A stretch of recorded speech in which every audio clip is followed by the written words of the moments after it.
9 indikator ketika seseorang dinyatakan depresi. Nah, sekarang ketika lo merasakan berbagai macam rasa tersebut, ada level-levelnya. Ada level stres, ada level depresi, ada level helplessness atau tidak bisa ditolong atau terasa seperti mentok. Nah, ini ada 9 parameternya. Gue akan cepet banget. Ketika lo merasakan 5 dari 9 tersebut, artinya lo dinyatakan sedang stres berat. Dan ketika lo merasakan 8 dari 9 indikator tersebut, lo dinyatakan helplessness atau keterputusasaan. Jadi lo segera get help dan juga segera aplikasikan beberapa ritual-ritual untuk bisa menurunkan kadar stres lo. Dan juga lo segera cari experts dan cari psikolog, cari psikiater, mungkin juga ke dokter dan juga cek hormonal. Dicatat, dan kalau memang temen lo ada yang merasakan ini, silakan forward dan make sure bahwa mereka harus segera diselamatkan. Catatan ini adalah catatan jurnal dari Profesor Martin Seligman ketika gue lagi ngambil kelas Positive Psychology di University of Pennsylvania. Lo mulai catat ya, by the way lo semuanya catat 9-9-nya. Dan syaratnya adalah lo merasakan 5 dari 9 indikator tersebut selama 2 minggu berturut-turut, artinya lo harus segera get help.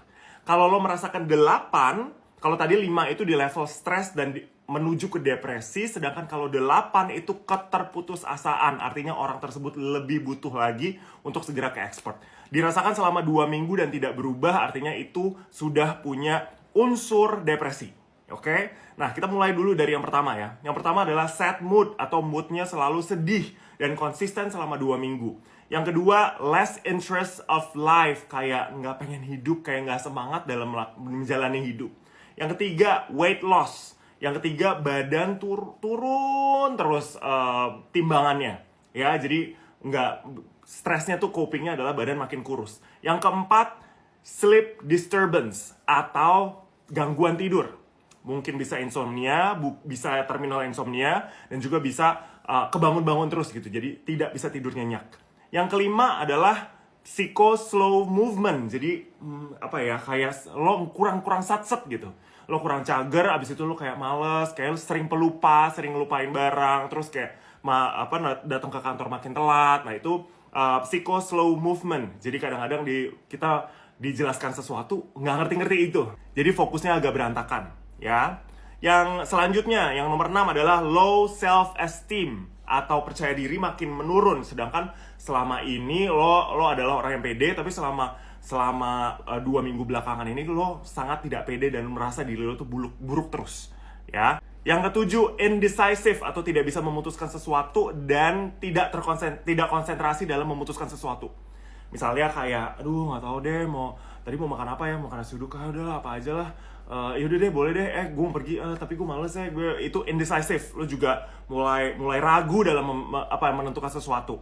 Oke? Nomor 8, ini yang mulai makin parah adalah ketika lo merasakan ini, lo harus segera get help, adalah rasanya pengen menyelesaikan hidup gitu. Jadi dalam tidur lo, dalam kekhawatiran lo pengen menyelesaikan hidup, gimana pun caranya, ada di dalam kepala.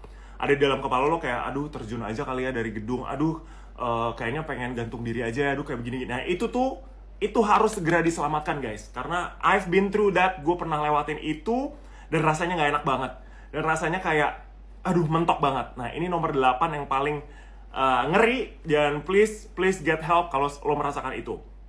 Yang ke-9 adalah fatigue atau puyeng tapi darah rendah, tapi sebenarnya enggak, kayak ngerasa blur dan pusing terus. Fatigue, kayak lo abis ngeliat laptop, tapi abis ngeliatin laptop seharian gitu kan, puyeng kan, lo kayak dizzy, terus kayak badannya rada gak enak gitu.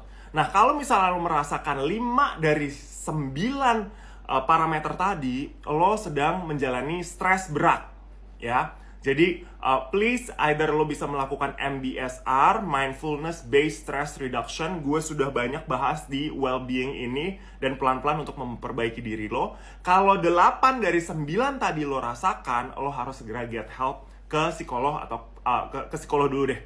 Paling pertama ke psikolog dulu, atau ke expert. Jangan aneh-aneh tanya temen, tanya ini, tanya itu, enggak. Lo cari memang expert yang bisa merelaksasi pikiran lo dulu.